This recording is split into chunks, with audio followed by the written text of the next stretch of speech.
Hi, it's Jared from Strongroots Farm. Welcome back to the farm. Today we're going to be talking pigs, and we're going to be talking about how to make the best pig water. I'll take you through all the different types that I've used over the time.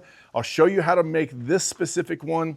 I'll tell you why I think this is the best option for you. Stick around, we'll go through it all. Welcome back to the farm. As we get started today talking about pigs, we're going to be in the pig barn here. It's covered in cobwebs. Pigs are going to be a little bit noisy. But this by far is my favorite animal on the farm. They're the easiest to raise. I rarely have one get sick. I've never had a pig die. I've never had a poor product. We typically raise them on grass. And so right now we've got these three in here for their last month. We're feeding them hay, we're feeding them stuff. But one bad thing about pigs is they're pretty tough on stuff. They like to jump on stuff, they like to root. And so they tend to tear up whatever you build, so you have to build it pretty strong. So today I'm going to show you this pig water, how to build it. I'll give you the items, and I think this is the best that we've probably ever had of all the different variations I've had in about 35 years of raising pigs. That's right, 35 years. I'm only 43 years old, but I say 35 years because from the time I was born, I was raised on a pig farm. We had 1,600 head when I was a kid. So I've seen all different types of waters. Let's get into this one and why I think it's the best. So first off, it's simply a plastic 55-gallon drum. That's our base for what's going to hold our water. I like this because it's super simple. You can find this material anywhere, and it's very mobile. So you can see we simply ratchet strapped it to one of our poles here in our barn. It's flexible, it's light when it's clean, and because it's plastic, it can easily be cleaned. And so that's a big part with pigs. They're gonna rub against it, they're gonna root against it. It's everything, no matter what you buy, is gonna get filthy dirty in a time period. But I can take this out, I can spray it down with some Dawn soap, scrub it a little bit, and it comes right back clean. Now, some people say, oh, I don't like the white because it really does look nasty, but I kinda like it to show the dirt. But a blue would be better if you're gonna have it outside. It's a little bit better UV protection in the plastic, but I like seeing the dirt because it tells me when I need to keep it clean. So first you're gonna find you a barrel like we talked about, and this is kind of what we started with. So we have an open top barrel in there, which is one of the first things I would change from that model. We have several of these on the farm, but you can find a barrel like this. This blue barrel is actually gonna become a waste oil barrel in my shop, but this is what that white barrel looked like before. It has the bung holes, that's what they're actually called, and you cut this top off, making an open top. I do like this color. If I could find a blue one that had a better lid, and I'm gonna take you over and show you the best type of barrel for this, but you're simply looking for a plastic barrel. Few recommendations. It's better if they come pre-cleaned and you know what's inside of them prior to you getting them. So these are recycled barrels. They came to a factory. This had soap in it. So any kind of cleaner is usually pretty safe. I rinse them out really good. Of course, we're cutting the top off this one, or you want to be able to take the lid off and scrub them out. I use Dawn. It's a safe product for animals. You get these things very clean, and then you can build it. Now this barrel is black, but this is the type of barrel I would recommend. And this is my favorite type. I don't find these very easily. This one we're using for feed. And so I like these. If you ever can find these out, and you can find them for $5 to $10 usually, you should buy 5 or 6 of these when you're starting a farm or when you have them. They're great to store feed. They're great to store mineral or whatever you would like in them. They can store a lot of good stuff. They keep them away from pests and rodents. But if I had my choice, if I could find blue in this type of lid where it has that metal ring that goes and the entire lid comes off, this is the type of lid that I would prefer for my waterer. The other option you have, of course, is an IBC tote. And I've seen a lot of people, there's a guy called Farm Builder. He's got a YouTube channel. I've talked to this guy. I like his build with his water, his pig water, because he has a lot of pigs in one waterer, and he's chose to cut the side of it out and put an automatic float valve. The problem with that I don't like is pressure, because if a pig can tear something up, they will. They can bump that float thing or break a pipe off, and then you have water running all day long. So that's why I don't like those systems. I like a fillet, and if they break it and dump all the water out, they're wasting 50 gallons in that method or 300 gallons in this method. But if you're looking to have a bunch, so more than 10, that's about the max pigs you can have on a barrel. I would just recommend have multiple barrels, but you can use an IBC tote, and I will walk you through what I would do differently with that here after we get through the parts. But you can do that same thing with this. The negative for me with an IBC tote is you cannot put the nipple in the side of the tank. It's too hard to get down in it without cutting the top off. And once you cut the top off, you're opening it up for pests. Mice and rats can get down in there, bugs can get down in there, and they just have to be cleaned more often. But I will tell you, if you're gonna use an IBC tote, I'll tell you how to do it. The other problem you're gonna have is it's gonna need to be elevated for gravity. So now we know our vessel. The barrel, the IBC tote, that's the two best things. I recommend the barrel.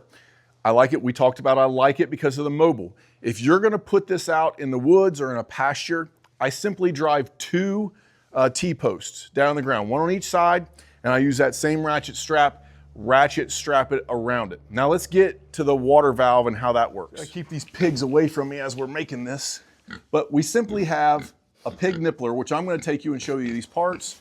Get off! And a bulkhead fitting. These things are older, they're getting ready to be butchered soon, and they become very friendly because we feed them scraps and we come in with them all the time.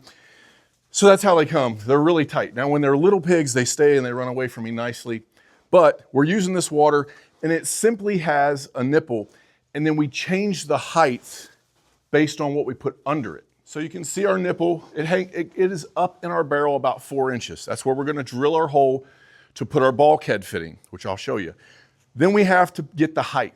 So when they're really little piglets, and I like the same water for every size animal, that's why I really like this design over some of the ones you can purchase. Like these bronze, they're very good waters. They're just very expensive, that you can see right here next to me. They work real well, but they don't work real well for little piglets because they can get down in there. Whereas the water that I'm showing you, you can use for any size pig. So we start on like house bricks, right? Paver bricks like those. That's where we start. And that's where the little pigs can drink from it. And I got the other bricks over here. And then as the pigs get bigger, we just change the size of brick underneath. So then I've got some landscaping bricks that go to 4-inch, and then we go to 8-inch blocks. And that raises the nipple off the ground without changing it in the water system itself. And that way we don't have to make different ones for different size pigs. All right, instead of taking you into the shop and show you the parts, I'm gonna picture them because I can blow them up bigger here on screen. And so this is the bulkhead fitting. All of this stuff will be down in the description. This is the one I like the best. It's a brass bulkhead. And so these two things, it has a male and female that screws in and squeezes against the side of the tank. On the threads, I'll put a little bit of Teflon tape just to kind of seal that up. But the real sealing factor of this is the two rubber washers that will come on this unit as they squeeze together. Do not silicone these. Why? Because the silicone prevents the rubber washer from changing. If you get a leak in your bulkhead fitting, you simply just go another quarter turn and tighten that in. A lot of people's problems with these is that they over tighten them. So when you start to see them squeeze together, that's about all you need. It does not take a ton of pressure to put these into your tanks. You want to tighten it until you start to see the rubber just squeeze together. If it starts to squeeze out, you've taken it too far. So don't over tighten those. But this is the bulkhead fitting you'll need. I simply took a hole saw when I got my bulkhead fitting, slid it, just one that just barely slid over the threads. That'll give you a good 1/4-inch grip all the way around it against your tank. Next, you're gonna need a pig nippler. It'll look like this, okay? So links are down there as well. What you're gonna do is you need to buy at least a few of these. I think I bought a 12-pack. They're fairly inexpensive. You can see we've got a screen on it that goes into the tank. That prevents junk from getting into the nippler itself. You obviously want the cup pointed down. Some people like to angle these. In this bulkhead fitting that we showed you, the nipple will simply screw vertically or perpendicular to the ground into your tank. And so that is fine for these. Sometimes these will leak directly out of the package. Nothing's wrong. It's not a broke. The little stem, the little stick that sticks out, they push down on that and the water comes out. You can grab that with your fingers and twist it a little bit. So you're gonna fill this up as you're testing, as you make this. If it drips, grab a hold of that stick, tighten it a few turns, let go, and see if that stops. That usually will stop it. That's adjusting the spring inside the unit. Same thing goes with if it works for you for a month or 3, and then it starts dripping on you, grab a hold of that, give it a turn. They've just loosened it up over time. That is how you can adjust these nipple waters. All right, let's talk about the IBC tote option and the way I would do it differently than some of the other guys I've seen. So we did this on a ginormous 100 by 250 hog barn that we had growing up. And so we had galvanized waters. And so I'm gonna recommend that you either have a trailer or some kind of something to lift it up to elevate your IBC tote. I've seen guys build like a 3-foot deck out of 6x6s and then pick it up with their tractor and move it. That would work fine. And then you can just set it down in different paddocks. You could move it into a pin if you wanted to, or build it on a trailer and then have this attached to the trailer. So you're gonna come out of your tank with a fitting. And what I like is these swell fittings. I'll put a picture of one here. You're gonna put that in and then come out of your tank with a PVC. This allows you to put in a valve at the tank without having to get into the tank, okay? So you'll buy these for whatever size PVC, inch, 2 inch, whatever size you wanna come out of the tank. You'll grease it and it will come and tell you what size hole to drill. It has a little paper that comes with these. I'll try to get you a link for a 1 inch, which is what I'd recommend, down in the description. You're gonna come out of there and then you got some kind of a hose. You can use garden hose, you can use PEX, you can use underground water line, whatever you wanna use, you're gonna come from your tank to some galvanized. And so you'll come, this is just a pressure compression fitting. Whatever you're gonna do, get your fittings down to your galvanized. This is a 4-inch galvanized. I would probably buy an 8-inch, and that's what we did in our hog barn. You can do a few different things. You can do like we did and weld a flat plate onto this, on this round stock. The problem is that you wanna tighten this down and then figure out where your flat plate goes and then weld it when this is here. Otherwise, you won't get this fitting on correctly. And then you can take that flat plate that has some flat plate steel that has some holes drilled in it prior, I would recommend that, and lag it into a post of some sort. The problem with that is then you can't adjust it up and down without re-drilling holes in wood or whatever you would do. Or you can take this and use some clamps. Your standard conduit clamp. It's gonna help to keep things organized when you come out of your tank, but this is not gonna keep pigs from jamming their nose against this and raising it up and down. So you're gonna need to get some U-bolts and bolt it in tight. That is one way. Or if you take these and you get some thicker ones, you find a little bit heavier gauge and you put some rubber in it. What I have done is take rubber hose and cut it and make like a gasket in this. When you then bolt this down or screw this down to something, the gasket is really what holds it from going up and down. You obviously can put this at the bottom and at the top if you're fitting, and that would prevent it, but these things are not as strong as it really needs to be if you're gonna leave it in position for a long time. If you're gonna leave it in the same position, weld the plate on there. If you want the adjustability, you could go with this, but you're gonna have to move them because if you put it in the middle, they'll move it on you. So that's just my recommendation. So now you've got from your IBC tote with the fitting, the round thing that you put in, PVC, a little water valve, whatever hose to get you over to your galvanized.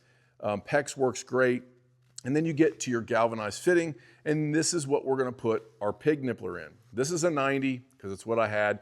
You could 45 this down, and then it works the same as the bulkhead fitting. You Teflon tape your nipple, you put it in here, you get it adjusted correctly, and then you gravity feed hose into this, and then they can drink from the gravity. The height of this and the tank needs to be taller. When it's, you'll find, and this is how I would test it, only put like 50 gallons or just above your valve in your IBC tote full of water when you're testing. Because you'll find when it's got 300 gallons in it, it has the weight of the water adding PSI pressure for the pig to drink. And you'll say, man, look at all the water they get. And then when they drink it down and it's 2 or 3 inches above that valve in your tank, they can't hardly get anything, and then they start fighting over this. If you have 10 pigs, so I had 3 in there, I've had as many as 8 on that barrel with 1 nipple. You could 45 those and put 2 nipples in the same tank. I haven't had a need for that because it's constant water. I never let it run out. If I find that they're fighting over a nipple in a barrel, or in this scenario, I'm gonna add another nipple, and usually for me, it's just add another barrel. Separate them out, get them 8, 10 feet apart out in a paddock, and then they're movable. So what I'll do is, on the day that it's time to move, the day before, I'm only gonna fill 1, and I'm gonna let the other one, whether it's a quarter full or whatever, let them drink the rest of that one down. That way, when I get there to move paddocks, that one's empty, and I can then move it easily, fill it up. This one's drank down pretty low, but they still had water all day. I'm gonna feed them, move them to my next paddock.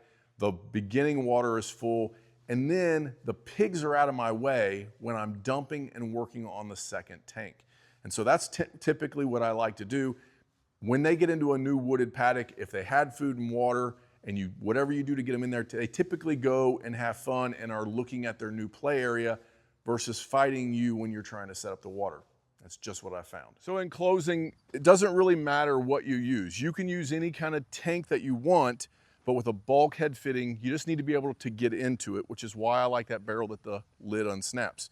There's a few things that I think all pig waters, however you decide to build them, should have. One, they should be easy to move. You want to be mobile. If you move them somewhere else, they need to be able to move, okay? So that's why I like the 55-gallon drum. It's light enough that anybody can dump it over, anybody can clean it, anybody can move it, and there's multiple ways to attach it down. The other thing is they need to be easy to be cleaned. So you need to clean them. You can simply not let them build up with gunk and manure and dirt and mud. They just get nasty. They need to be easy to clean, and plastic works good for that.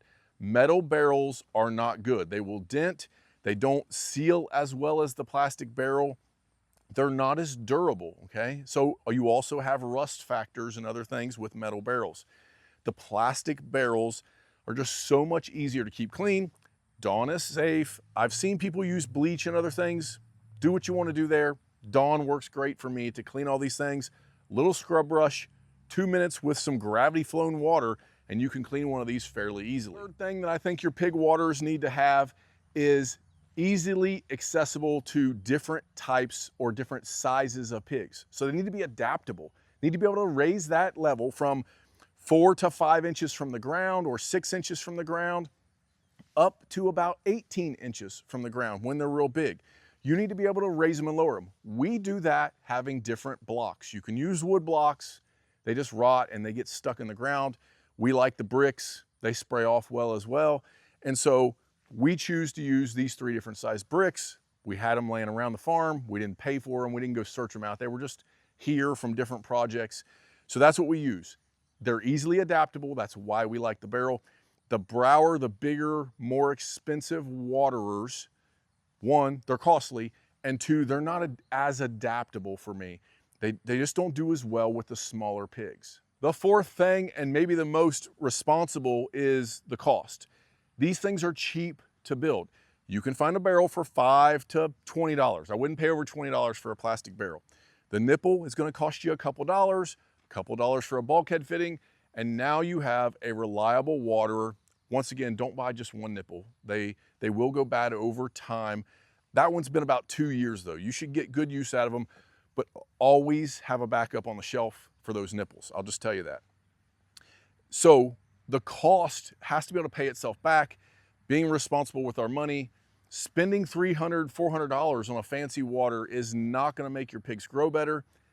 These work really well. Lastly, it doesn't matter what animal you are raising, they do need clean, cool water, okay? So they need to keep from freezing. These barrels, we can drop a defroster in. That works well for us. You can have them in a barn out of the wind, and they will prevent the ice from freezing. And if it does freeze, if you leave it out longer in colder weather and it gets ice across the top, where the nipple is at down in the barrel typically does not freeze. Once it gets to where a hammer gets thicker than an inch on the top and I can't break the top, that's when I start trying to add electricity to them. That would be kind of the fifth factor here, weather temperament with them.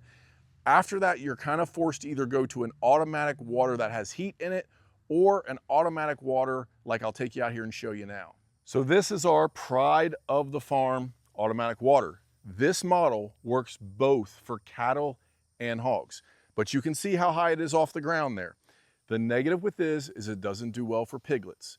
Piglets are typically in a more protected barn anyways, where the weather is warmer and you can still use a nipple water like we showed you.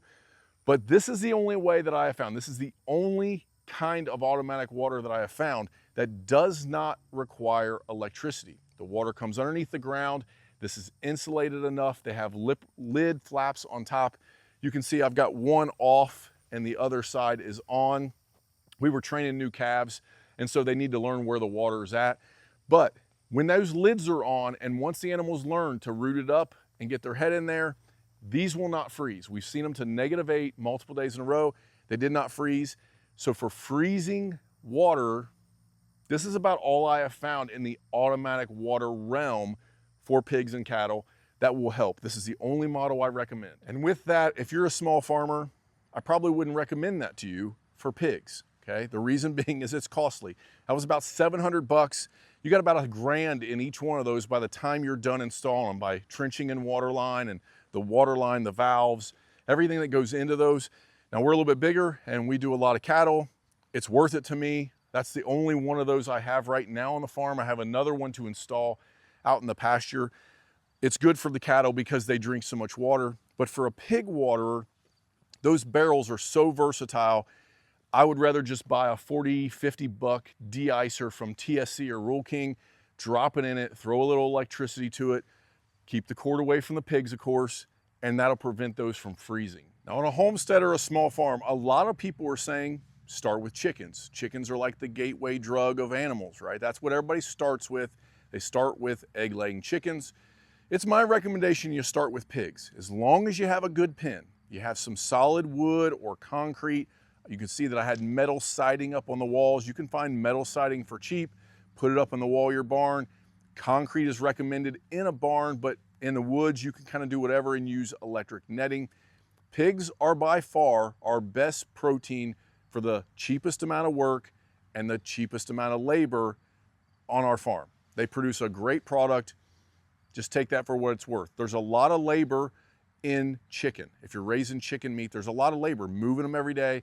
Yes, it's low capital investment on these chicken tractors, but pigs, for some netting, cheap water like this, perhaps a little feeder, you can really produce a lot of protein as far as poundage, way more than you can chicken. And they eat about anything. All of your table scraps, your garden wastes, if you have a dairy cow, the dairy waste, you can feed all of that to the pig. They are the recycling bin of the farm, and they will then turn it into bacon. Well, there you have it. I hope that video helped. Links are down in the description. Let me know what you think. If you found a better watering system for cheaper that would work as effective as I'm telling you, let me know. I would love to see a link to those. We could look at some other videos. But I have done a lot of pigs in my lifetime, and by far the easiest way to get started, and if they tear one up, they tear one up, I'm out 20 bucks. It's cheap and it continues to work year after year. Like I said, I've gone through at least 2.5, 3 years on that one barrel, and it is still holding strong. So this is why I call it the best pig water that you can build for your small farmer homestead. Appreciate you watching. This is your first video. Like and subscribe. Come along with us. Until next time, have a good one.